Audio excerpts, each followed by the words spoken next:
আমার প্রিয় সুধী, বিশ্ব নবী এক জায়গায় বসা আছে, একজন মহিলা এসে বলল, ইয়া রাসূলুল্লাহ, হে নবী,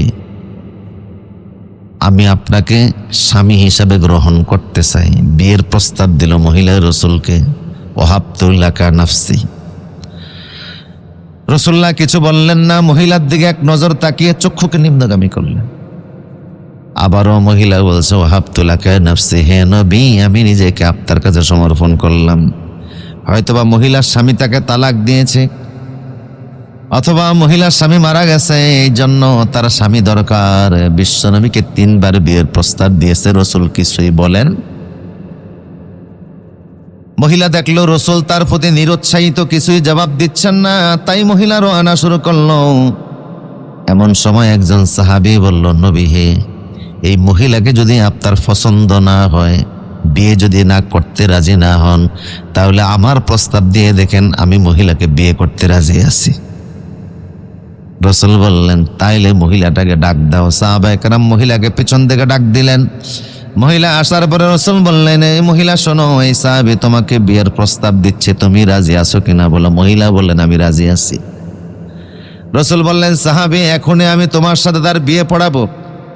মহারানা বের করো। আতুহুন্না উজুরাহুন্না ফারিদা। মহারানা যিনি ফরজ করে দিয়েছেন তিনি কে? আর জোরে বলুন, কে? মহারানা বের করো। সাহাবী বলছে, হে রাসূল, মহারানা দেওয়ার মতো আমার কিছুই। রসুল বললেন, এক কাজ করো, ঘরে চলে যাও, ইলতামিস, ঘরে গিয়ে তালাশ করো, যদি একটা লোহার আংটিও খুঁজে পাও নিয়ে আসো। সাহাবী ঘরে গেছে, একটা লোহার আংটিও খুঁজে পায়নি। রাসূলের কাছে এসে বলে, হে রাসূল, তাও পাইলাম না। তো হুজুর বলেন, মহারানা সারা বিয়েটা দেই কি করে? আচ্ছা, কিছুই নেই। উনি বললেন, আমার পরনে একটা চাদর আছে, আপনি যদি আমাকে অনুমতি দেন, চাদরটাকে 2 টুকরা করে, 1 টুকরা আমার শরীরে রাখবো, আরেক টুকরা মহিলাকে মহারানা হিসাবে দিব। তো রসুল চাদরটা চেক করে দেখলেন যে এটা এত বেশি লম্বা না যে 2 টুকরা করা যায়, এটাকে কাটলে কেউ ব্যবহার করতে পারবে না। রসুল বলেন, চাদরটা নষ্ট করার দরকার নাই, তুমি কি কোরআনুল কারীমের কিছু সূরা জানো নাকি? উনি বললেন, হ্যাঁ জানি। মহিলাকে বললেন, এই সাহাবী যে সূরাগুলির নাম নিয়েছে তোমার জানা আছে? বললেন যে না। রাসূল বললেন, সাহাবী যেহেতু নগদ অর্থ টাকা পয়সা দেওয়ার ক্ষমতা রাখে না, কোরআনের কিছু সূরা জানে, যাওয়াস্তাকা বিমা মাআকা মিনাল কোরআন, কোরআনের ওই সূরাগুলি বিয়ের পরে মহারানা হিসাবে তোমাকে শিখিয়ে দিবে, এটার বিনিময়ে আমি তাকে তোমার সাথে বিয়ে পড়িয়ে দিলাম। কি পরিমাণ গরিব হলে পরে একটা লোহার আংটিও আনতে পারে না, 1 টাকা মহারানা দিতে পারে না, এরপরেও এই সাহাবীর জীবনে সফলতা আছে না নাই? তাই বোঝা গেল, ঈমান আছে যেখানে সফলতা, জোরে বলুন না, ঈমান আছে যেখানে সফলতা। ঈমান নাই তার মানে যত টাকার মালিক হোক ওর কোনো সফলতা, যত বড় ক্ষমতার মালিক হোক তার সফলতা নাই। ফেরাউন তো বিশাল বড় ক্ষমতার মালিক ছিল, সফল না বিফল? তারে যিনি পানির চোবে মারছেন তিনি কে? তারে শুধু একা মারেন নাই, তার সঙ্গে 10,60,000 বাহিনী ছিল, সব পানির চোবে আল্লাহ মারছেন। আর বলছেন, আলিয়াউমা নুনাজ্জিকা বিবাদানিকা লিতাকুনা লিমান খালফাকা আয়া। ও ফেরাউন, যারা মনে করবে শুধু ক্ষমতার মধ্যে সফলতা তোরে সুটকে বানিয়ে রাখবো, তারা যেন তোকে দেখে শিক্ষা নেয়। আবার বলুন, কারণ সফল না বিফল? কারণের এত টাকা পয়সা ছিল, বর্তমান পৃথিবীর ইলন মাস্কের এত টাকা পয়সা নাই। তার চাবি বহনের জন্য 70টা ঘোড়া লাগতো। এত বিশাল বড় টাকার মালিক ছিল, কিন্তু সে বিফল। তার দেহটা এখনো মাটির নিচে যাচ্ছে, ফেরেশতা হ্যামারিং করতেছে, বিগত 5000 বছর যাবৎ তার মাথার মধ্যে আঘাত করতেছে, আর সে মাটির নিচে যাচ্ছে। অর্থ তাকে বাঁচাইতে পারল না, ক্ষমতা বাঁচাইতে পারল না। এই জন্য ক্ষমতা অর্থ সফলতার মানদণ্ড নয়। ঈমান আছে যেখানে সফলতা। এখন ঈমান তো কাউকে দেখানো যায় না, ঈমান তো গোপন জিনিস, কথা কোন ঠিক কিনা? ঈমান থাকে কলবের ভিতরে। কোন জায়গায়? কলবের ঈমান তো কাউকে দেখানো যায় না। তাই বলে ঈমান প্রকাশের কোনো মাধ্যম আল্লাহ দেন নাই তা না। রাসূল বলছে, লিকুল্লি শাইইন আলামুন, সব জিনিস প্রকাশের একটা আলামত আছে। শোনো, তোমাদের অন্তরে যে ঈমান আছে সেই ঈমানকে প্রকাশের জন্য আল্লাহ তোমাদেরকে সালাত দিয়েছে। ঈমান প্রকাশের মাধ্যম হচ্ছে নামাজ। সুতরাং যার নামাজ আছে তার ঈমান আছে, যারা নামাজ নাই, যারা বলেন না। আমাদের দেশে এখন নামাজের সংখ্যা কম না বেশি? 90% মুসলমান, অথচ মসজিদে গেলে সমাজের যত মানুষ আছে 2% মুসলমানও খুঁজে পাওয়া। শীতের সময় আরো মুসল্লি কম না বেশি? আওয়াজ ক্লিয়ার নেই আপনাদের কাছে? মাইকের আওয়াজ ক্লিয়ার? শীত তো এবার মানুষ দেখছে, বাংলাদেশের মানুষ টের পাইছে শীত কাকে বলে। উত্তর অঞ্চলে আরেকটু টের পাইছে। প্রচন্ড শীতের সময় উত্তর অঞ্চলে গাড়ি থেমে গেছে মসজিদের সামনে, মুসল্লি তো নাই, ইমাম সাহেব নাই। মুয়াজ্জিন সাহেব, আপনি কোথায় আছেন? রুমে আছি। তা আজান দেন না? কয় দিছি। দরজা তো লক করা, কিভাবে দিলেন? কয় খাতার ভিতরে থেকে। বের হন না কেন? কয় প্রচন্ড শীত, দেখেন না শীতের কারণে বের হই কিভাবে। এমন শীত, 4 ডিগ্রি সেলসিয়াস তাপমাত্রা, 3 ডিগ্রি সেলসিয়াস তাপমাত্রা। রসুল বলছে, মান সাল্লাল বারদান দাখালাল জান্নাহ। ফজর পড়তে যেহেতু কষ্ট বেশি, এই জন্য সওয়াব বেশি। আল্লাহ রসুল বলছে, যারা ফজর এবং আসর পড়বে তারা অবশ্যই আল্লাহর জান্নাতে প্রবেশ করবে।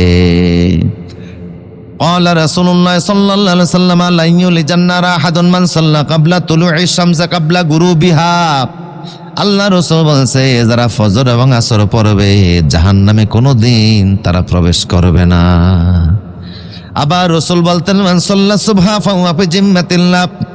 যারা ফজর নামাজ দেওয়ার দিনে শুরু করবে সারাদিন আল্লাহর জিম্মার মধ্যে থাকবে। দিনে শুরু করব কোন নামাজ দিয়া? যারা বলুন না কোন নামাজ? এখন তো ফজর নামাজে মুসল্লি সবচাইতে কম, জুমার নামাজে বেশি হয়। জুমার দিনে যেই পরিমাণ মুসল্লি হাজির হয়, ফজরের নামাজে সেই পরিমাণ মুসল্লি থাকলে মুসলমান দুনিয়াতে কোথাও মায়ের খাইতো না। সারা দুনিয়ার নেতৃত্ব দিত মুসলমানেরা। আগের পিতামাতা এমন ছিল, সন্তানরা নামাজ না পড়লে খাবারও দিত না। কথা কোন ঠিক কিনা? এই জন্য আগের ছেলেগুলি বড় দিনদার ছিল, ইসলাম প্রিয় ছিল। আগের যুব সমাজ মুরব্বীদের সামনে বিড়ি টানতো না।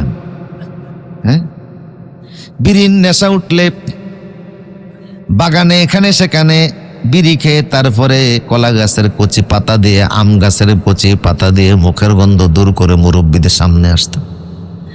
এখন পারে না, বাবার কাছ থেকে আগুন নিয়েও বিড়ি টানে। আগের মহিলারা বাপের বাড়ি যাইতো, বোরকা তো গায়ে দিত, রিক্সার চারপাশে আলাদা কাপড় ফেসাইতো। কথা বলেন না কা? এখন বোরকাও পড়তে চায় না। আগের মসজিদ গিলে ছিল মাটির মসজিদ, টিনের মসজিদ, ছাপড়া মসজিদ, ঠিক কিনা? সেজদা দিলে পরে জান্নাতি গ্রান পাওয়া যাইতো। এখনকার মসজিদগুলি টাইলস হয়েছে, এসি হয়েছে, পাপোশ লাগছে, কিন্তু সেজদা দিলে জান্নাতি গ্রান তো দূরের কথা, সুদের টাকার ঘুষের টাকার গন্ধ পাওয়া যায়। অনেক মসজিদে টাইলস লাগাইছে সুদের টাকার ঘুষের টাকার। কথা কোন না? শিল্পপতিকে বলেছে আমাদের মসজিদকে দোতলা বানিয়ে দিতে হবে, উনি বানিয়ে দিয়েছে। ইনকামটা কোন জায়গার কেউ জিজ্ঞাসাও করে না। আপনাকে মুতল্লি বানাবো, সভাপতি বানাবো, আপনি টাইলসের কাজটা করে দেন, উনি করে দিয়েছে। ইনকামের সোর্সের জায়গাটা চিন্তা করে নাই। অথচ আমরা সবাই জানি আরকাম হাকাম 13 ফরজ। কয় ফরজ? 3টাই তো পবিত্রতা, শরীর ফাঁক, কাফর ফাঁক, নামাজের। তো যেই জায়গা সুদের টাকায় ঘুষের টাকায় তৈরি হয়েছে ওই জায়গা তো ফাঁক হতে পারে না। আর না ফাঁক জায়গায় সেজদা দিলে জান্নাতি গ্রান আসার কথাও না। কথা বলেন ঠিক কিনা? আমার প্রিয় সদী, আগের মানুষগুলি ভালো ছিল, আগের সমাজ ভালো ছিল, আগের মানুষের আন্তরিকতা ছিল। আগের ছাত্ররা শিক্ষক দেখলে, রাস্তায় দেখলে সাইকেল থেকে নেমে যাইত। এখন পারে না, শিক্ষক সাইকেলের থেকে নামে। একেবারে হুবাহুব 180 ডিগ্রি অ্যাঙ্গেলে উল্টে গেছে। আগের শুধু মানুষ ভালো ছিল না, আগে চোরও ভালো ছিল। কথা বলে না? এখনকার চোর দেখেন না, এই যে রানা প্লাজার নাম মনে আছে? টেলিভিশনের ব্রডকাস্টিং এ দেখানো, আওয়াজ ক্লিয়ার নেই আপনাদের কাছে? টেলিভিশনের ব্রডকাস্টিং দেখানো হলো যে রানা প্লাজা যখন ধ্বংস হলো সাভারে এটা না, তো সেখানে 1600 লাশ পাওয়া গেছে। গ্রাম থেকে আত্মীয় স্বজন আসতেছে, কারোর মা নাই, কারোর বাবা নাই, কারোর ভাই নাই, আত্মীয় স্বজন মারা গেছে, কান্নাকাটি চলছে, আকাশ বাতাস বাড়ি হয়ে যাচ্ছে। তৎকালীন সরকার ঘোষণা করলো যে প্রতি লাশ দেশে নিয়ে যাওয়ার জন্য অ্যাম্বুলেন্স ভাড়া আর দাফন কাফন হিসাবে 25,000 টাকা করে দেওয়া হবে। সবাই যাইতেছে, টাকা দিচ্ছে, লাশ নিচ্ছে, অ্যাম্বুলেন্সে উঠে লাশ নিয়ে যায়। এক জায়গায় পুলিশ গিয়ে দেখে মানুষের জটলা। কি হয়েছে? এক ছেলে লাশের উপর পড়ে এমন কান্না কাঁদতেছে। কি হয়েছে? এটা আমার বাবার লাশ।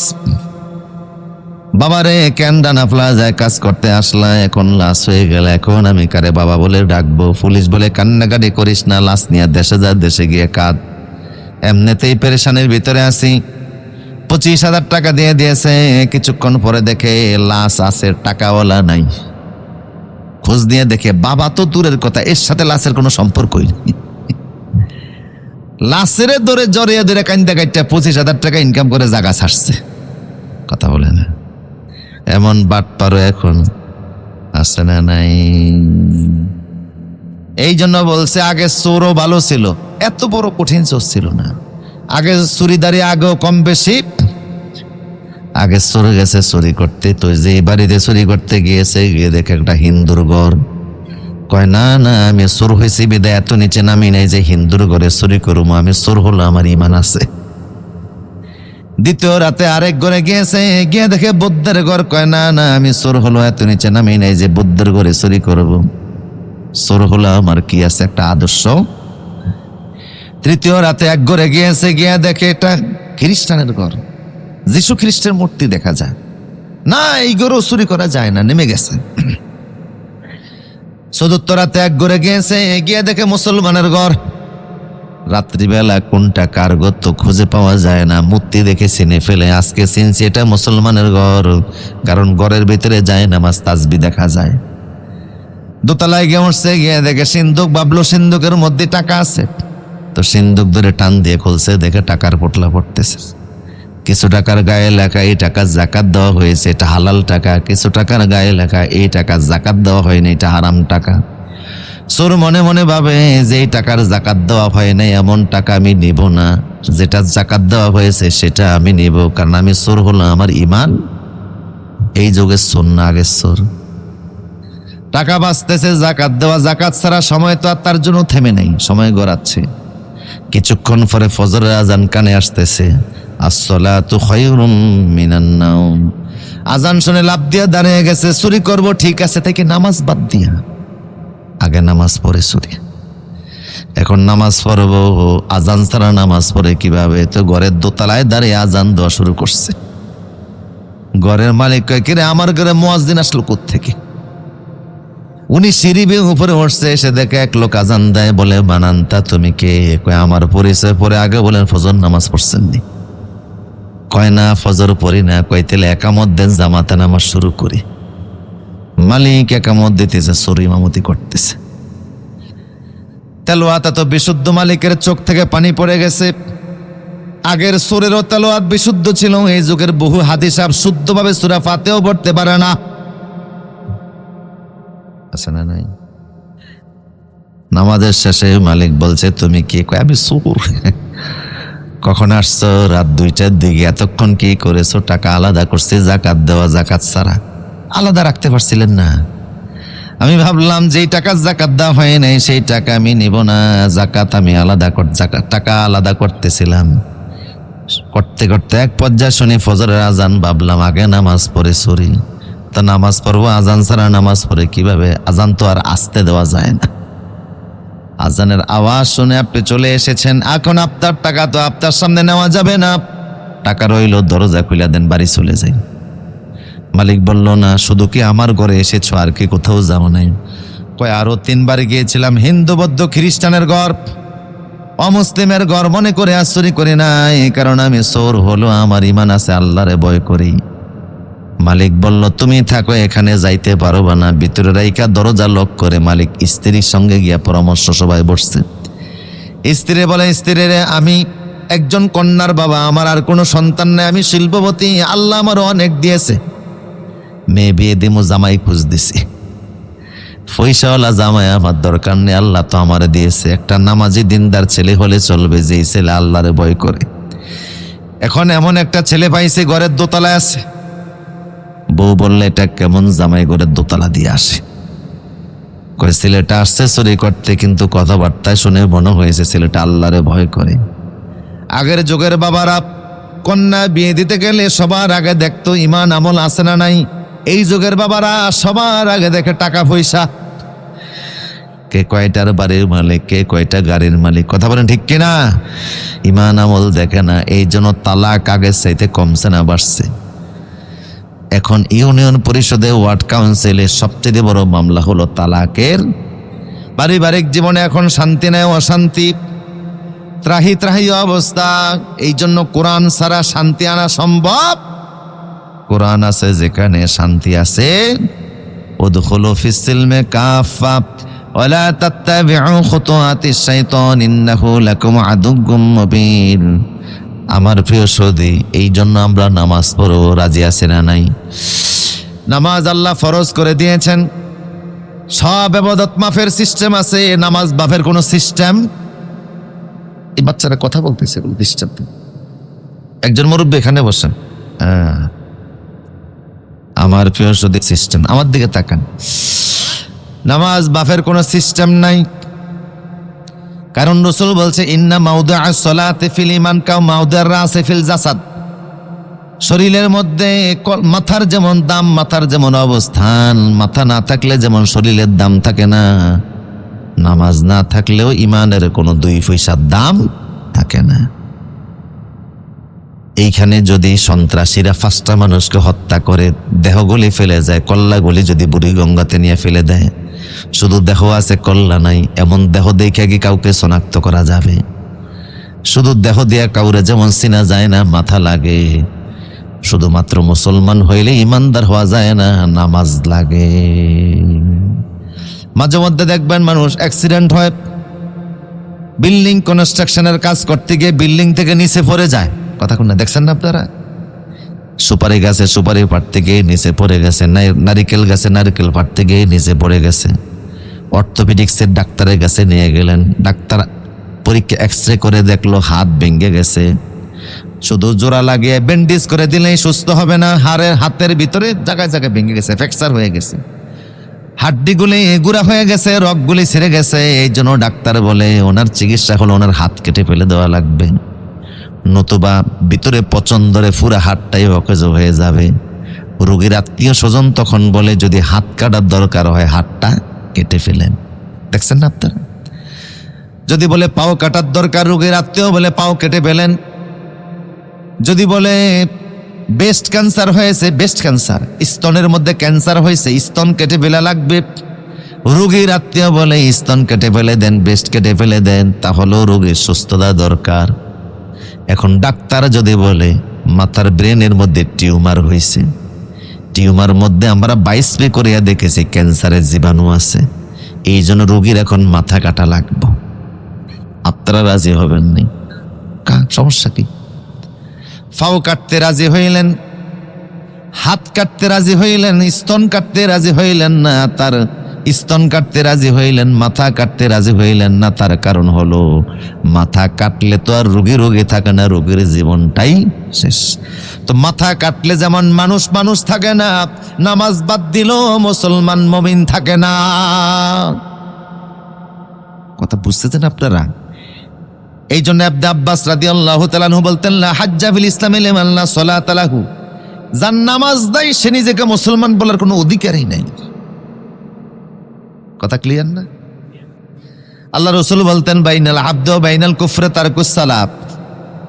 একজন মুসলমানের আর একজন কাফেরের মধ্যে পার্থক্য হলো নামাজের। মুসলমানের নামাজ আছে বিদায় সে মুসলমান। মান তারাকা সালাতাল মুতাআম্মিদান ফাকাদ কাফারা, যে ইচ্ছা করে নামাজ ছেড়ে দেয় সে কাফের হয়ে যায়, তার মুসলমান বলে পরিচয় দেওয়ার কোনো অধিকার নাই। পরিষ্কার কথা, একেবারে টাটকা হাদিস। কারণ দেহের মধ্যে মাথা না থাকলে যেমন দেহের দাম নাই, নামাজ না থাকলে ইমানের দাম নাই। দেহের মধ্যে মাথার অবস্থা যেমন ইমানের মধ্যে নামাজের অবস্থা। এই জন্য সব ইবাদতের ক্ষমা আছে, নামাজ মাফের কোনো সিস্টেম নাই। এই যে রমজান মাস আসতেছে, রমজানে এসে অনেকে ফতুয়া জিজ্ঞেস করে, হুজুর আমি অসুস্থ, রোজা রাখতে পারি না, আমি কি করব? কোরআন বলে ফামান কানা মিনকুম মারিদান আও আলা সাফারিন ফাইদ্দাতুম মিন আইয়ামিন উখার। রমজান মাসে রোজা রাখতে পারো না অসুস্থতার কারণে, রমজানের পরে তুমি রোজা কাজা করে নিও। উনি বলল, হুজুর আমি এমন অসুস্থ, রোজার পরও আর সুস্থ হব না, আমার জন্য বিধান কি? বুঝতেছেন কথা? আমি যে অসুস্থ, রোজা রাখার সক্ষমতা, আমি সবসময় অসুস্থ, মরণ পর্যন্ত এই রোগ থাকবে। ইসলাম বলে তাইলে এক কাজ করো, প্রতি রোজা প্রতি একজন মিসকিনকে 2 বেলা খাওয়াইও, তাইলে তোমার রোজা মাফ। বোঝা গেল ক্ষেত্র বিশেষে রোজা মাফ হয়। একজন এসে বলল, হুজুর আমি জাকাত দিতে পারি না। কেন পারো না? জাকাত দেওয়া পরিমাণ, নেশাব পরিমাণ সম্পদ আমার নাই। ইসলাম বলে তোমার জাকাত দেওয়া লাগবে না, প্রয়োজনে তুমি জাকাত খাইতে পারবা।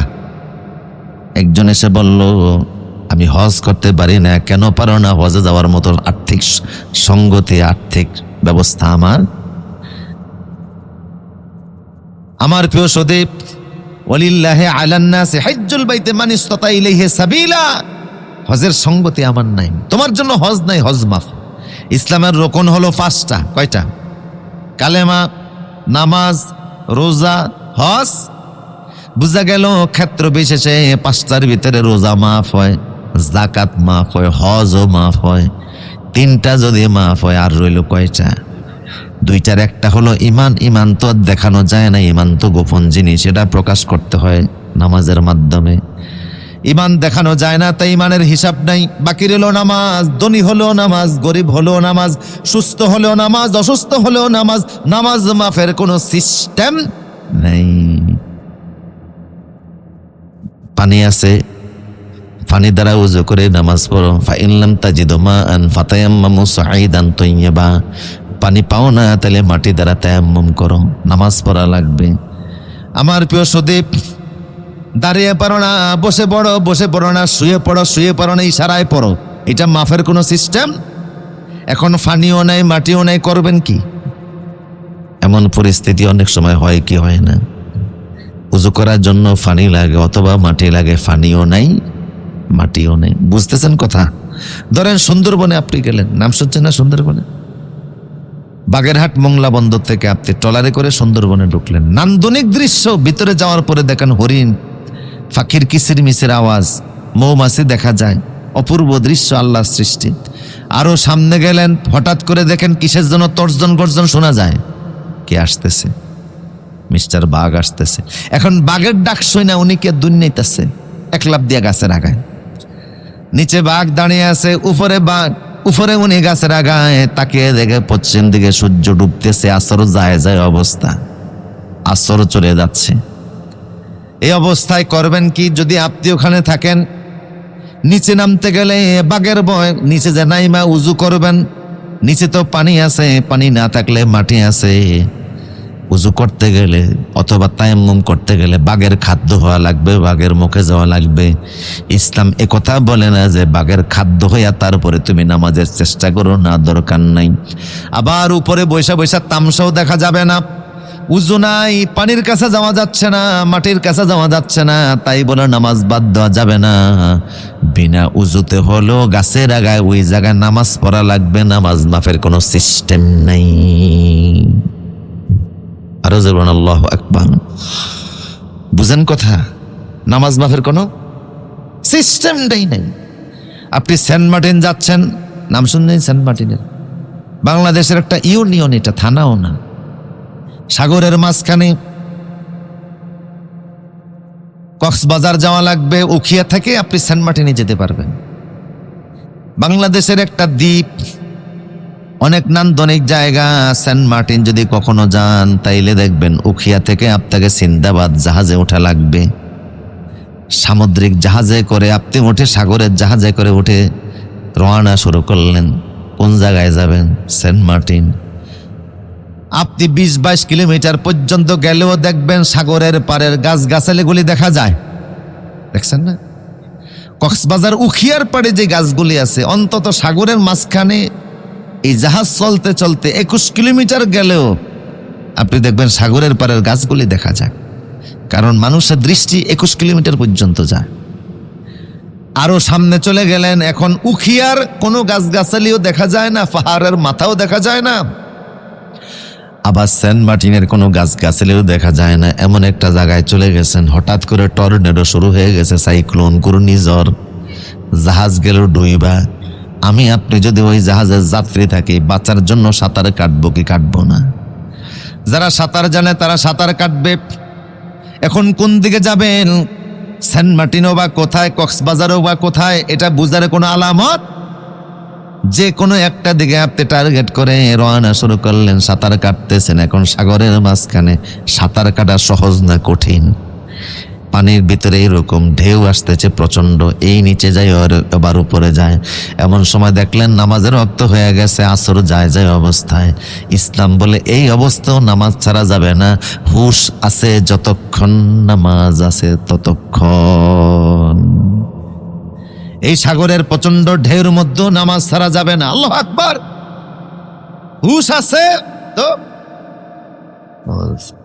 নামাজ মাফের কোনো সিস্টেম ইসলামে নাই, পদ্ধতি নাই। আমার প্রিয় সুদীপ, বুঝেননি কথাগুলি? গুয়ান্ত নামক কারাগারের নাম শুনছেন আপনারা? গুয়ান্ত নামক কারাগার, এটাকে পৃথিবীর কুখ্যাত কারাগার বলা হয়, দুনিয়ার নরক বা দুনিয়ার জাহান্নাম। এই কারাগারের মালিক বাংলাদেশ না, এটা কিউবা একটা দেশ আছে, আমেরিকার পাশের একটা দেশ কিউবা, এই কারাগারটা অবস্থিত। আমেরিকা 1900 সালে কিউবার 48 মাইল জমি নিয়েছিল। ওইখানে 1990 সালে তারা সামরিক একটা স্থাপনা করে ওইখানে একটা কারাগার বানায়। কিউবার ওই কারাগারে, গুয়ান্তনামো কারাগার, যেটা পৃথিবীর কুখ্যাত কারাগার বলা হয়, এখানে আসামিদেরকে এমন শাস্তি দেওয়া হয়, দুনিয়ার কোথাও এই শাস্তি দেওয়া হয় না। ওই কারাগারে 2001 সালে টুইন টাওয়ারে হামলার পরে, বুঝেন কথা, টুইন টাওয়ারে হামলার পরে ওই কারাগারে অনেক আসামিদেরকে ধরে নিয়ে গেছে, বিশেষ করে আফগানিস্তানের মুসলমান, পাকিস্তানের মুসলমানদেরকে। বাংলাদেশে একটা ছিল ওই কারাগারের আসামি ছিল, তার নাম ছিল মোবারক। ওই কারাগারে যত পদ্ধতিতে শাস্তি দেওয়া হয়, একটা হলো কারোর ফরনের ভিতরে কোনো কাপড় রাখে না, নারী হোক পুরুষ হোক সব উলঙ্গ। কোনো আসামির শরীরে একটা কাপড় দূরের কথা একটা সুতাও রাখে না। এখন নামাজ পড়তে গেলে কাপড়ের দরকার শরীরে আছে না নাই? কারণ 17 ডাকা ফরজ। ওই কারাগারের কোনো আসামি যদি বলে 17 ডাকা যেহেতু ফরজ, আরকাম আহকাম 13 ফরজের একটা, তা আমার তো শরীরে কাপড় রাখে না, আমেরিকান সেনারা শরীরের কাপড় খুইলা নিয়ে গেছে, উলঙ্গ অবস্থায় আছে, আমার তো মনে হয় নামাজ নাই। ইসলাম বলে না না, তোমারও নামাজ আছে, উলঙ্গ তাতে অসুবিধা নাই, এই অবস্থায় তোমার নামাজ পড়া লাগবে। বুঝতেছেন? আসামির সংখ্যা যদি 10 জনের বেশি হয় জামাতে পড়া লাগবে, আর যদি এর কম হয় ইন্ডিভিজুয়ালি হলেও নামাজ পড়া লাগবে। বাদ দেওয়ার কোনো সিস্টেম, কোন যুক্তিতে আপনি সালাত বাদ দিবেন বলেন? একটা অজুহাত বলেন, কোনো সিস্টেম নেই। আমার প্রিয় সুধী, ইসলামে এতটুকুন আছে, কোন নবীদের নামাজ কাজার পদ্ধতি ছিল না। আমাদের অন্তত কাজা হলেও আদায় করার কি আছে একটা পদ্ধতি। বিশেষ কোনো কারণে যদি কেউ ঘুমিয়ে থাকে, টের পায় না, পাগল হয়ে গেছে, ব্রেনে কাজ করে না, ব্রেন হ্যামারিং হয়ে গেছে, কাজ করে নাই, বেহুশ হয়ে গেছে, এই অবস্থায় যদি কারণ নামাজ চলে যায়, ওয়াক্ত যদি চলে যায়, পরবর্তীতে কাজা করতেই হবে। কথা বুঝতেছেন কিনা? অন্য নবীদের কাজার পদ্ধতিও ছিল না। যেমন হযরত সুলাইমান আলাইহিস সালাম, আপনাদের মনোযোগ আছে নি? ঘুমাচ্ছেন না তো ইনশাল্লাহ? আমার প্রিয় সুদীপ, সুলাইমান আলাইহিস সালামের নাম শুনেছেন, সারা দুনিয়া তিনি শাসন করেছেন, সারা পৃথিবীর শাসক তিনি ছিলেন। সুলাইমান আলাইহিস সালাম ওনার অনেক সুন্দর সুন্দর ঘোড়া ছিল, 500 ঘোড়া ছিল, যে ঘোড়াগুলির ডানা ছিল। সুবহানাল্লাহ বলবেন না? এখন পৃথিবীতে এমন কোন ঘোড়া নাই যে ঘোড়ার কি আছে, ডানা নাই। ওনার ঘোড়াগুলি উঠতে পারত। সেই ঘোড়াগুলি দেখতে গিয়ে ওনার আসরের নামাজ কাজা হয়ে গেছে। রাষ্ট্রীয় ঘোড়াগুলি গুরুত্বপূর্ণ রাষ্ট্রীয় জেহাদের কাজে, দেশের আইন শৃঙ্খলার কাজে যে ঘোড়াগুলি তিনি ব্যবহার করেন, সেই ঘোড়াগুলি সম্পূর্ণ ঘোড়াগুলি দেখতে গিয়ে ওনার আসর নামাজ কাজা হয়ে গেছে। নবী পেরেশান হয়ে গেলেন, হায় হায় সূর্য ডুবে গেছে, আমার আসর কাজা হয়ে গেছে। অন্য নবীদের জিন্দিগিতে নামাজ কাজের কোনো সিস্টেম ছিল না। নবী চিন্তা করলেন, আমার আমল নামে এক ওয়াক্ত নামাজ নাই। হাসরের ময়দানে সমস্ত নবীরা যখন দাঁড়াবে আমাকেও তো দাঁড়াতে হবে, আর আমি যদি দাঁড়াই, যখন দেখা যাবে আমার আমল নামে এক ওয়াক্ত নামাজ নাই, তখন আমার কারণে নবীর দল কষ্ট পাবে, লজ্জিত হবে, অপমানিত হবে। কথা কন না? আমি তো নবীদের একজন, আমার কারণে অন্য নবীরা কষ্ট পাবে, কারণ আমার আমল নামে এক ওয়াক্ত নামাজ নেই। এই জন্য উনি রাগ করলেন যে গোরার কারণে আমার নামাজ কাজা হয়ে গেল। রুদ্দুহা আলাইয়া, কোরআনের কথা। উনি বললেন, সমস্ত ঘোড়াগুলি আমার সামনে নিয়ে আসো। ঘোড়া দেখতে গিয়ে নামাজ কাজা হয়েছে। ইয়া আইয়ুহাল্লাযিনা আমানু লা তুলহিকুম আমওয়ালুকুম ওয়ালা আওলাদুকুম আন যিকরিল্লাহ। কিসের ব্যবসা বাণিজ্য, কিসের চাকরি, যে চাকরি করতে গিয়ে নামাজ ভুলিয়ে দেয়, যে সন্তান দেখতে গিয়ে নামাজ ভুলিয়ে দেয়, যে পরিবার দেখতে গিয়ে নামাজ ভুলিয়ে দেয়, যে ব্যবসা প্রতিষ্ঠান দেখতে গিয়ে নামাজের কথা ভুলে যায়, এমন ব্যবসা করা জায়েজ? আল্লাহ বলিয়ে দেয় এমন কাজ করা জায়েজ নাই। কিছু লোকেরা বলে আগে ফেট পরে নামাজ, মোটেও নয়, আগে নামাজ পরে সব। কথা বুঝতেছেন কিনা? নামাজের আগে উপরে কোনো জিনিসকে প্রাধান্য দিতে পারে এমন কোনো জিনিস নেই। সব কিছুর আগে সালাত। নবী বললেন, রুদ্দুহা আলাইয়া, সবগুলি ঘোড়া আমার সামনে নিয়ে আসো। ফাতফিকা মাসকান, সমস্ত ঘোড়ার ঘাড়ে এবং নলার ভিতরে তিনি তলোয়ার মারতে লাগলেন। 500 ঘোড়া হত্যা করে ফেললেন। সারা দেশের মধ্যে সমালোচনা শুরু হয়ে গেল। নবী সুলাইমান রাষ্ট্রীয় সম্পদ ঘোড়াগুলিকে মেরে ফেলেছেন, অথচ ঘোড়াগুলি আকাশে উঠত, জিহাদের কাজে ব্যবহার করা যাইতো। আল্লাহ পাক নবীকে ডাক দিয়ে বলেন, নবী রে, দেশবাসী যদিও তোমার কথা কাজে খুশি হয় নাই, আমি আল্লাহ তোমার কাজে খুশি হয়ে গেছি। যেই ঘোড়া দেখতে গিয়ে নামাজ কাজা হয়ে গেছে, ঘোড়াগুলি মেরে ফেলছো, আমি আল্লাহ খুশি। আল্লাহু আকবার।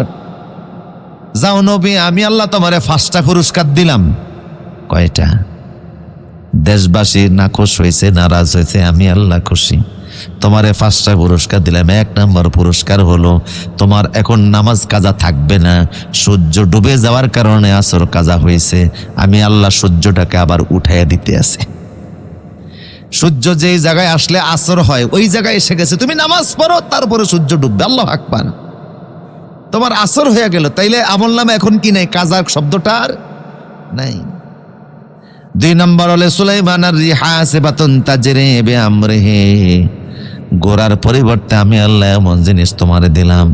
বলে সুলাইমানার রিহা হাসিবাতুন তাজরি বিআমরিহি, দুনিয়ার বাতাসকে আমি আল্লাহ তোমার অনুগত বানিয়ে দিলাম। তুমি দুনিয়ার যে কোনো কাজে বাতাসকে ব্যবহার করতে পারো। কুল্লু বান্নাইন গাওয়াস, দুনিয়ার সব জিন জাতি যা আছে সব তোমার অনুগত বানিয়ে দিলাম।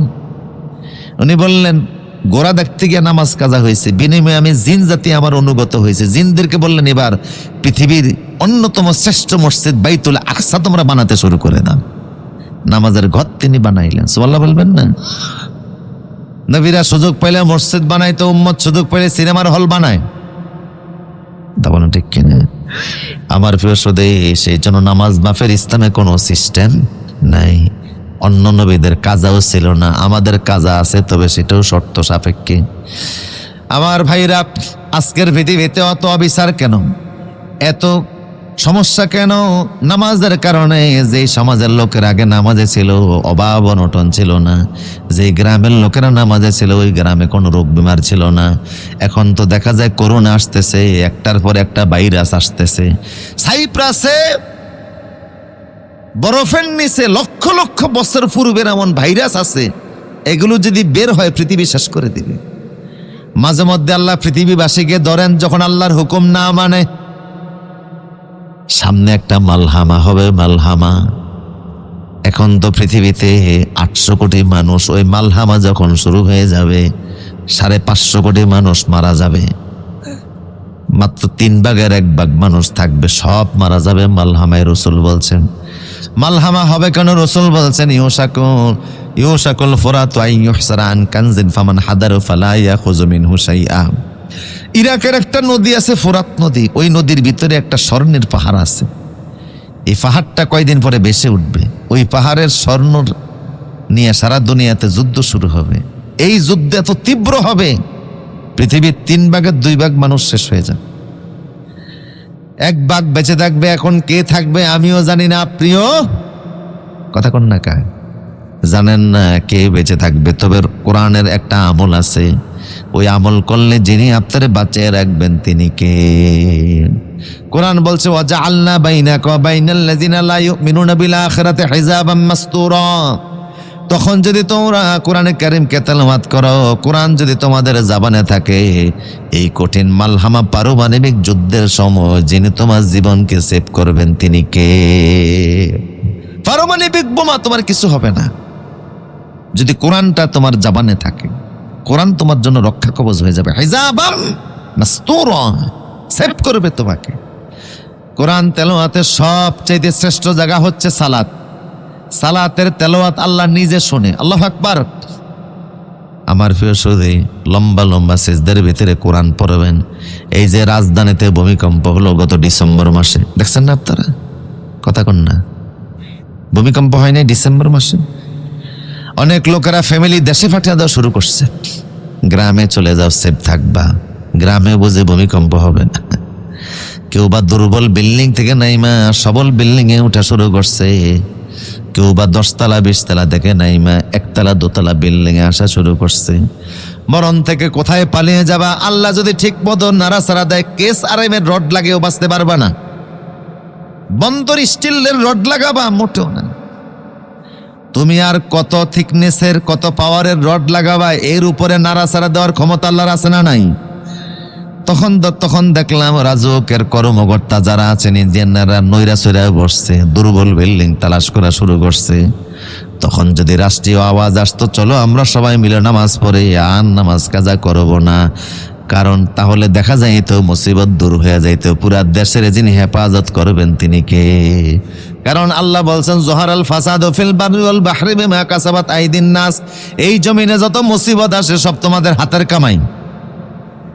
বেনমাজিদের উপরে তো আর আল্লাহর রহমত আসতে পারে না। আমার প্রিয় সুধী, বেনমাজি আল্লাহর দৃষ্টিতে কতটা জঘন্য। কোরআন থেকে একটা কথা বলছি আপনাদেরকে, শুনতেছেন নি কথাগুলি? হযরত উযায়ের আলাইহিস সালাম আল্লাহর একজন নবী ছিলেন। আও কাল্লাযী মাররা আলা ক্বরিয়াতিন ওয়া হিয়া খায়িআতুন আলা উরুশিহা। নবী উযায়ের আলাইহিস সালামের বাড়ি ছিল ফিলিস্তিন এলাকা। আল্লাহ ওনাকে বলল, উযায়ের তুমি নবী হিসাবে দিনের দাওয়াত দিবা, এটাই তোমার দায়িত্ব। কথা বলেন ঠিক কিনা? কালেমার দাওয়াত দিবা, এটা তোমার ডিউটি। তবে তুমি নিজ এলাকার বাহিরে অন্য একটা এলাকা দাওয়াত দেওয়ার জন্য 3 বছরের জন্য যেতে হবে। 3 বছরের জন্য তোমাকে দূরবর্তী এলাকায় গিয়ে কালেমার দাওয়াত দিতে হবে। ধরেন ওনার বাড়ি হচ্ছে ঢাকাতে, আল্লাহ বলেন কালেমার দাওয়াত দেওয়ার জন্য তোমাকে চিটাগং যেতে হবে। উনি রওনা শুরু করেছেন, সেই যুগে তো আর আজকের মতো বিমান ছিল না, রকেট ছিল না, কথা বলেন না, বাস ট্রাক ছিল না। বাহন হিসাবে ছিল 3টা জিনিস, ঘোড়া, গাধা আর উট। তো তিনি গাধায় করে রওনা শুরু করলেন। ধরুন কুমিল্লা যাওয়ার পরে নূরজাহান হোটেলে, চিটাগং যারা যায় লম্বা সফর, নূরজাহান হোটেল কুমিল্লাতে যাওয়ার পরে একটু যাত্রা বেরিতে হয় 10-20 মিনিটের জন্য, আধা ঘন্টার জন্য, একটু খাওয়া নামাজ ইত্যাদি। উনি এমন একটা জায়গায় স্টপেজ করলেন, লম্বা সফর তো, যে 3 বছরের জন্য দাওয়াত দেওয়ার জন্য আমাকে একটা নির্দিষ্ট এলাকায় যেতে হবে। তো চলতে চলতে অনেক ক্লান্ত হয়ে গেলেন, বাহন থেকে নামলেন একটা এলাকায়। যেই এলাকায় নামলেন দেখেন এলাকাটা এত নান্দনিক, কিসের সেন্ট মার্টিন, কিসের কক্সবাজার, কিসের কুয়াকাটা, কিসের জাফলং, দুনিয়ার সব এলাকা একত্রিত করলো। এই জায়গার মধ্যে এত সুন্দর হয় না। পুরা গ্রামের ভিতরে যত মানুষ আছে কোনো কালো মানুষ নাই, সবগুলি মানুষ হলো সুন্দর মানুষ। সুবহানাল্লাহ। কোনো কালো মানুষ ওইখানে, কোনো মানুষের শরীরে একটা দাগ নাই। তিনি তাকিয়ে দেখেন গ্রামের মানুষগুলি সব সুন্দর, গ্রামে কোনো অসুস্থ মানুষ নাই, সব মানুষ সুস্থ। গ্রামে একটা হসপিটাল নাই, ডায়াগনস্টিক সেন্টার নাই, একটা মেডিকেলের কোনো মেডিসিনের দোকানও নাই। গ্রামের মানুষ অসুস্থ হয় না। গ্রামের নিচ থেকে আল্লাহ এমন মিঠা পানি দেন, ওই পানি পান করার কারণে সবাই সুস্থ আছে। জোরে বলুন না সুবহানাল্লাহ। গ্রামে কোনো খাবারের অভাব নাই। গ্রামের মানুষেরা খাওয়ার জন্য যখন ফল গাছের নিচে যায়, আম গাছের নিচে, কাঁঠাল গাছ, লিচু গাছ, কলা গাছ, আপেল গাছ, তখন গাছের উপরে গিয়া ফল পাড়া লাগে না। টুকরি নিয়ে যদি গাছের নিচে দাঁড়িয়ে থাকে, অটোমেটিক ফল এসে টুকরিটা ভরে যায়। এমন একটা গ্রাম দেখার ইচ্ছা আছে না নাই? কোরআন বলতেছে সেই গ্রামের কথা, আওকাল্লাযী মাররা আলা ক্বরিয়াতিন ওয়া ক্বায়াতুনা আলা উরুশিহা। নবী সেই গ্রামের সৌন্দর্য দেখে 3 দিন থাকলেন। কয়দিন? 3 দিন নবী সেই গ্রামে বেড়াইলেন। খুব সুন্দর একটা গ্রাম, দেখে ভালো লাগছে, তিনি 3 দিন থাকলেন। এরপরে তিনি যথারীতি দাওয়াত দেওয়ার জন্য চলে গেলেন আল্লাহ কর্তৃক দেওয়া ঠিকানায়। সেখানে গিয়ে নবী 3 বছর কালেমার দাওয়াত দিলেন। কয় বছর? 3 বছর দাওয়াত দেওয়ার পরে আবার তিনি নিজ ফিলিস্তিন এলাকার দিকে ফিরতেছেন। আসার পথে মনে পড়লো, ওই যে 3 বছর আগে যে গ্রামে 3 দিন কাটিয়ে গিয়েছিলাম, গ্রামের কথাটা এখনো স্মৃতিতে আছে, মরণ ব্রেনে আছে। বড় চমৎকার গ্রাম, এখনো সেই গ্রামের দৃশ্যগুলি চোখের সামনে ভাসতেছে। ভাবলেন এবার যাওয়ার পথে ওই গ্রামটা পাইলে 2-1 দিন বেড়িয়ে যাব। গ্রামের কাছে তিনি আসার পরে নামলেন বাহন থেকে, তাকে দেখেন গ্রামটার নাই, নিঃশেষ হয়ে গেছে, মাটির সাথে মিশে গেছে। পুরা গ্রামটা জ্বলে পড়ে ছাই বর্ষ হয়ে গেছে। কিছু ঝাউ গাছ দাঁড়িয়ে আছে। বুঝতেছেন কথাগুলি? পুরা গ্রামে কোনো মানুষ নাই, ঝাউ গাছ দাঁড়িয়ে আছে। গ্রামটা নিঃশেষ হয়ে গেছে, মাটির সাথে মিশে গেছে। নবী অবাক হয়ে গেলেন, আল্লাহ 3 বছর আগের গ্রামটা এইভাবে তুমি ছাই বানিয়ে দিলা, মানুষগুলিও নাই, ফল গাছ গাছালিও নাই, পুরা গ্রামটা ছাই হয়ে গেছে, কিছু ঝাউ গাছ দাঁড়িয়ে আছে, কারণটা কি? অথচ এই গ্রামের মধ্যে তিনি 3 বছর আগে দেখছেন একটা মশা মাছিও, কোনো বিষাক্ত প্রাণী ছিল না, এখন প্রাণীতে ভরা। আল্লাহ, এই গ্রামটা আমি কি সেই ঠিকানা মতো আসছি? আল্লাহ বলেন, হ্যাঁ এটাই সেই ঠিকানা, ওই গ্রামটা এটাই যেখানে তুমি 3 বছর আগে 3 দিন থেকে গিয়েছিলাম। তো গ্রামটা এমন হইল কেন? কারণটা কি নিঃশেষ হয়ে গেল? আল্লাহ বলেন, ও নবী কারণটা শোনো। কারণটা আপনারা জানতে চান? বড় ভয়ঙ্কর কারণ। আল্লাহ বলেন, নবী হে, একটা বেনমাজে লোক এই গ্রামে প্রবেশ করছিল। বেনমাজে যখন গ্রামে প্রবেশ করে মিঠা পানির ভিতরে হাত দিয়েছে, মিঠা পানি তখন রাগ করে ফেলছে, আমি আর পানি দিব না। নাফরমান কেন আমার গায়ে হাত দিল? বেনমাজে লোক হাত দিয়েছে, আমি আর পানি রাগ করে দপাস করে নিচে চলে গেছে। ফল গাছে হাত দিয়ে ফেলছে, বেনমাজি ফল গাছ বলছে আমি আর ফল দিব না। আমার গায়ে কেন বেনমাজি হাত দিল? ফল আসা বন্ধ হয়ে গেছে। এইভাবে করে বেনমাজি প্রবেশের কারণে পুরা গ্রামটাই ধীরে ধীরে নিঃশেষ হয়ে গেছে। এত বিষাক্ত বেনমাজির হাত। আল্লাহ বলেন, ও নবী, আমার প্রত্যেকটা সৃষ্টির একটা ধর্ম আছে। কথা কন না কা? প্রত্যেকটা সৃষ্টির কি আছে? এক একটা ধর্ম আছে। আমার বাতাসের একটা ধর্ম আছে, পানির একটা ধর্ম আছে। এ সবাইরে পছন্দ করে না। আপনারা বলতে পারেন এখন তো বেনমাজি অনেক, তো ওই মানের গজব এখন আসে না কেন? রসুলের সাথে আল্লাহর একটা ওয়াদা হচ্ছে, আপনার উম্মতকে আমি একসাথে ধ্বংস করব না। এই কারণে এখন বেনমাজির সংখ্যা বেশি হওয়ার কারণে ওই মানের মুসিবত আসে না। আল্লাহ যদি রসুলের সাথে ওয়াদা না দিতেন, এমন ভোটার আইডির মুসলমান দিয়ে আল্লাহর কিচ্ছু যায় আসে না। যাদেরকে মসজিদে পাওয়া যায় না, নামাজে পাওয়া যায় না, এই ভোটার আইডির মুসলমান দিয়ে 2 পয়সার দাম নাই। কি করবেন আল্লাহ এগুলি দিয়ে? কথা বুঝতেছেন না? খেজুর গাছের, আরব দেশে গেলে দেখবেন যে কিছু খেজুর গাছ আছে, তরুতাজা খেজুর গাছে দেখা যায়, আর কিছু আছে মাটির নিচে পড়ে আছে, মানুষ পাও দিয়ে এদেরকে পাড়ায়। উপরের খেজুর গাছের খেজুর পাড়ার জন্য গাছে কষ্ট করে উঠে, রসালো খেজুর মুখে দেয়, জিব্বাটা মজায় তৃপ্তিতে ভরে যায়, আর নিচের খেজুর পাও দিয়ে জুতা দিয়ে পাড়ায়। নিচের খেজুর গাছের মাটির উপরে যেগুলি পড়ে আছে, এটার প্রতি যেমন মালিকের কোনো আকর্ষণ নাই। যারা নামে মুসলমান, ভোটার আইডির মুসলমান, অথচ নামাজ জানায়, এদের 2 পয়সার দাম আল্লাহর কাছে নাই। কথা বুঝতেছেন কিনা? ওয়ায়াবকা হুসালাতান কা হুসালাতি শাইরি আইত আও তামার, কোনো পরোয়া নাই আল্লাহ পাকের। আল্লাহ বলেন, আমার সব সৃষ্টির একটা ধর্ম আছে। আমার প্রত্যেকটা সৃষ্টি আমার হুকুম মেনে চলে। এই সৃষ্টিগুলি যখন বেনমাজি দেখে তখন সহ্য করতে পারে না। আল্লাহর বাতাসের ধর্ম আছে, আগুনের ধর্ম আছে, পানির ধর্ম আছে, যেরকম আছে না নাই? উদাহরণস্বরূপ কোরআন থেকে বলছি, বুঝতেছেন না আপনারা কথা?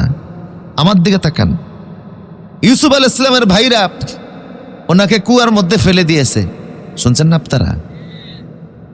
10 ভাই মিলে ষড়যন্ত্র করে কুয়ার মধ্যে ফেলে দিয়েছে। এই পৃথিবীতে আপন লোকেরা মানুষের যেই পরিমাণ ক্ষতি করছে, দূরের শত্রু এই পরিমাণ ক্ষতি করতে পারে না, ঠিক কিনা বলেন?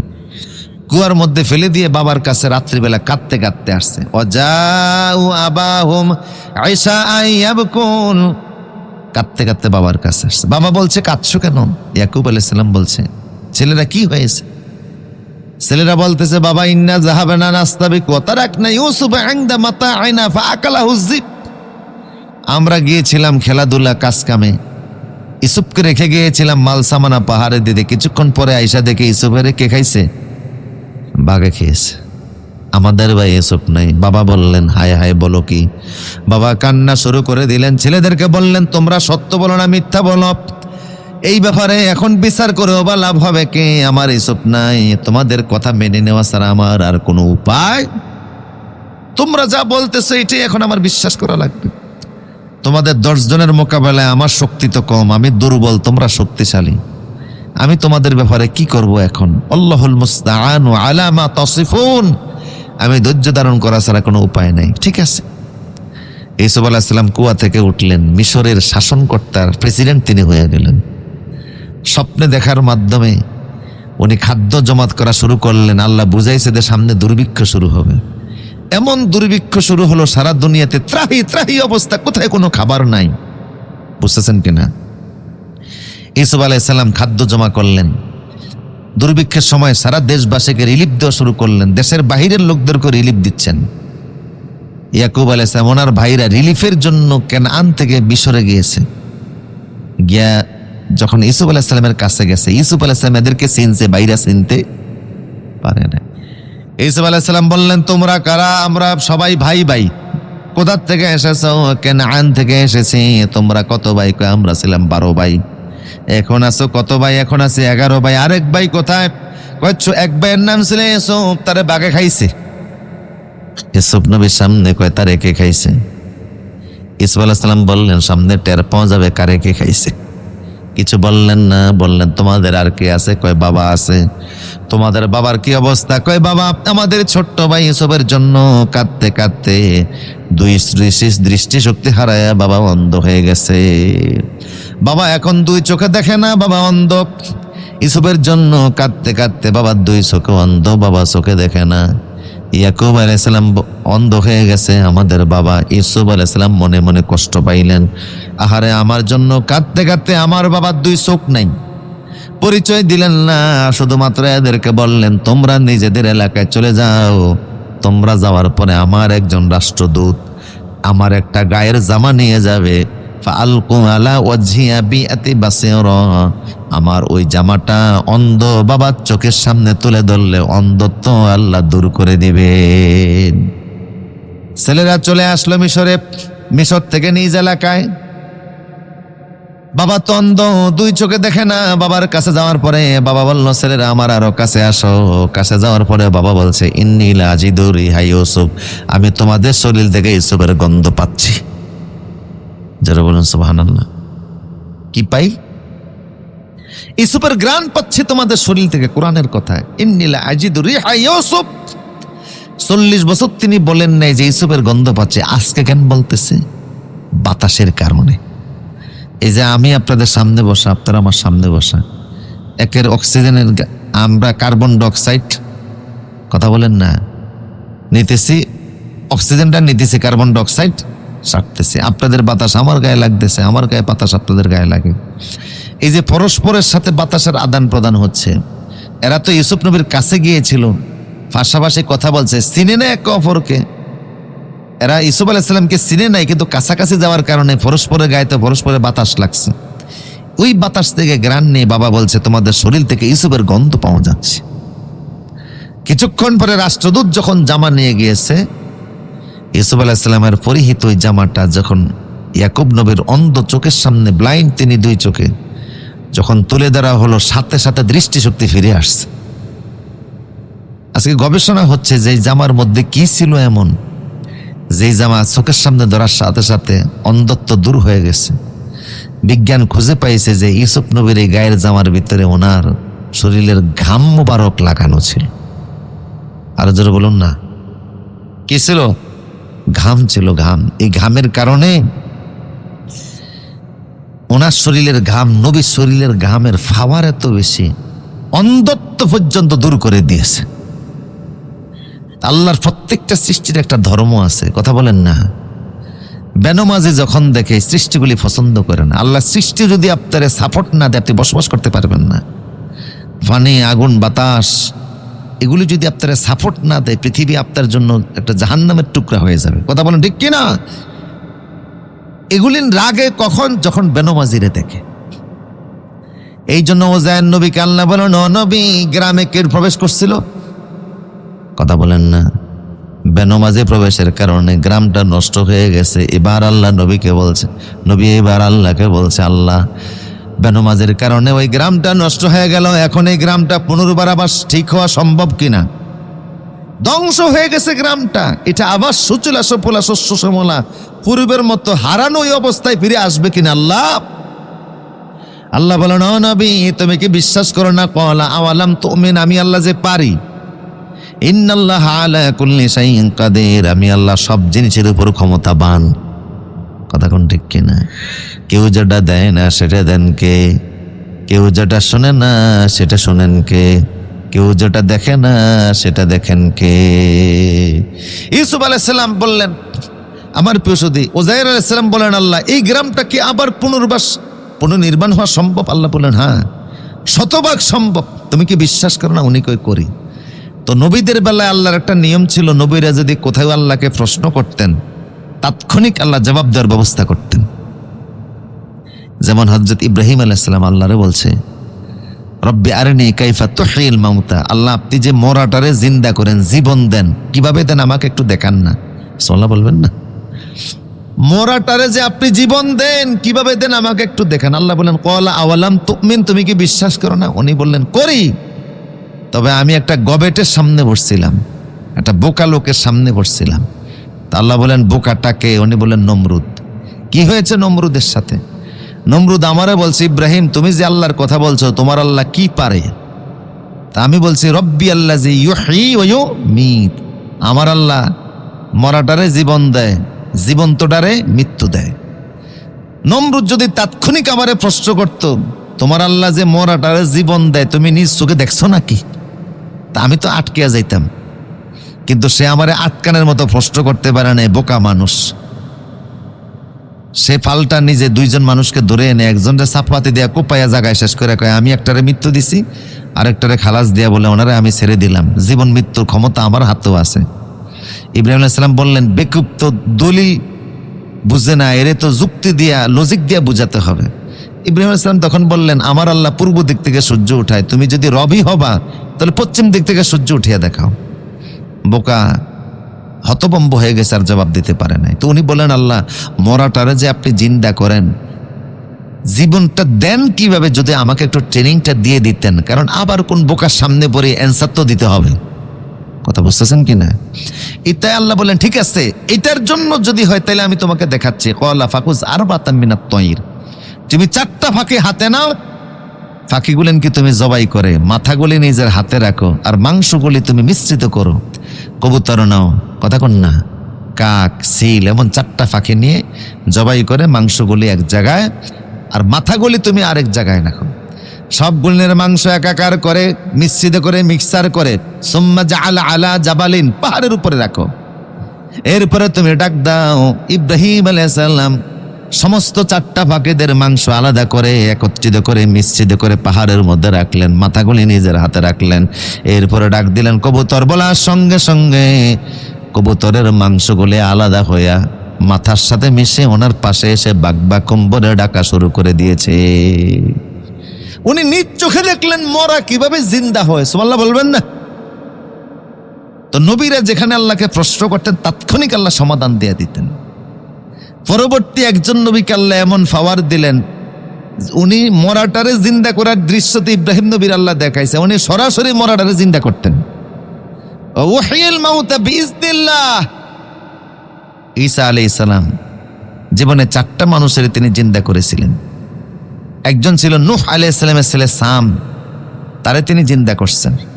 আরেকজন ছিল জারিয়া, আরেকজন ছিল আব্দুল আশের, আরেকজন ছিল আব্দুল আরুজ, ওনার আপন বন্ধু। খবর পাইলেন যে বন্ধু মারা গেছে, উনি চলে গেলেন বন্ধুর জানাজা শরীক হতে। গিয়ে দেখেন জানাজা শেষ, আত্মীয় স্বজন লাশ কাঁধে করে গোরস্থানের দিকে যাচ্ছে। পাশে গিয়ে দাঁড়াইলেন, ভাই এ আমার বন্ধু মারা গেছে, লাশটা একটু নিচে নামান, দোস্তের সাথে 2-1 মিনিট কথা বলবো।